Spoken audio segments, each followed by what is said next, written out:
Ayan, so magandang araw sa inyo lahat mga paps and welcome back sa ating channel, no? So may tanggap tayo ngayon isang Hisense 39 inches. Hisense 39 inches, ang problema niya, panel issue. Testing natin.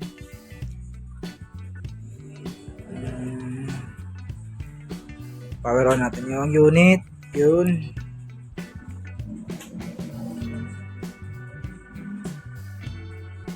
Lumabas yung logo ng Hisense. Ayan. Then, meron siyang raster. Yun, oh. Problema nito, meron siyang parang glitching sa kanyang screen. Meron siyang glitch. Ayan yun. Ayan. Kunti lang naman.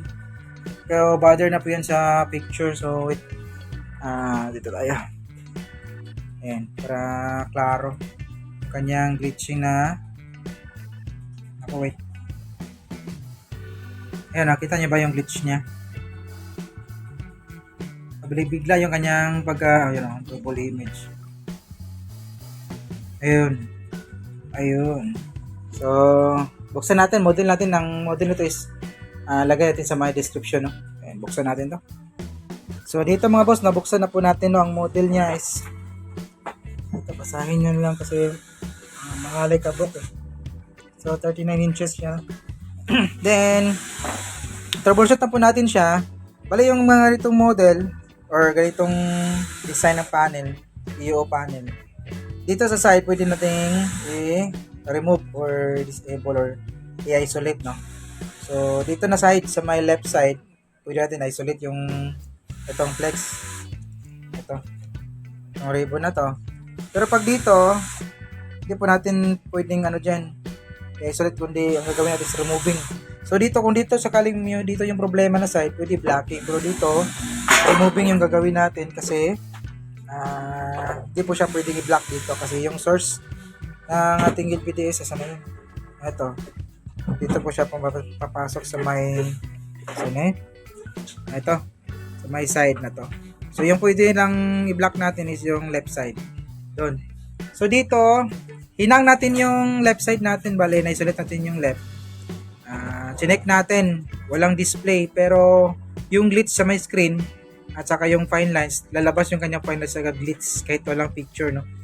Dito kulay puti tapos dito black siya pero meron siyang glitch sa screen. So, ibig sabihin yan, dito na side yung may problema. So ang ginawa natin is inuna natin yung kanyang LC1 dito, yung kanyang swapping voltage. Ayan, disconnect natin yan, yung papasok sa my source scope natin. Ayan, naka-disconnect ko yan kasi itong 200 or 2000 yung number ng resistor natin na 2000. Ayan, 200.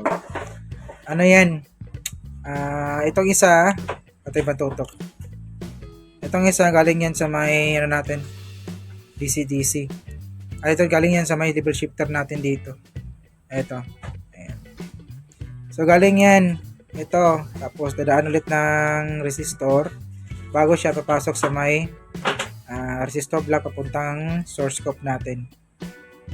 So ginawa natin is hinang natin yung isa lang, pwede lang naman isa sa may LC1 tapos isang resistor sa may LC2 na papasok sa may source scope natin. So ito yung kanyang naging resulta. So wala pong blocking dito sa my left side, wala tayong ginalaw dyan kasi dito yung problema. So ang ginawa natin dito is nag-remove tayo ng dalawang resistor na LC1 LC2 papasok sa my source scope natin sa may panel. So ito yung kanyang resulta.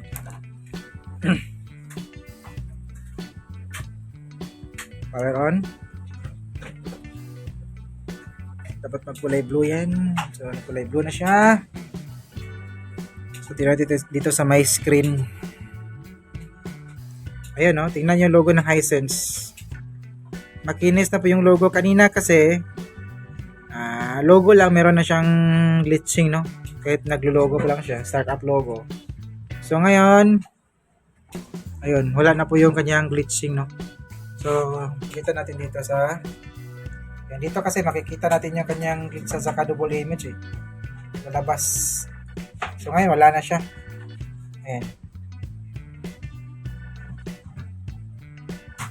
So wala na po siyang glitching. Ayan. Kasi mahirap makita yung glitching dito sa kanyang panel kasi medyo magalaw yung kanyang raster. So dito lang tayo sa may input niya. So tingnan nyo.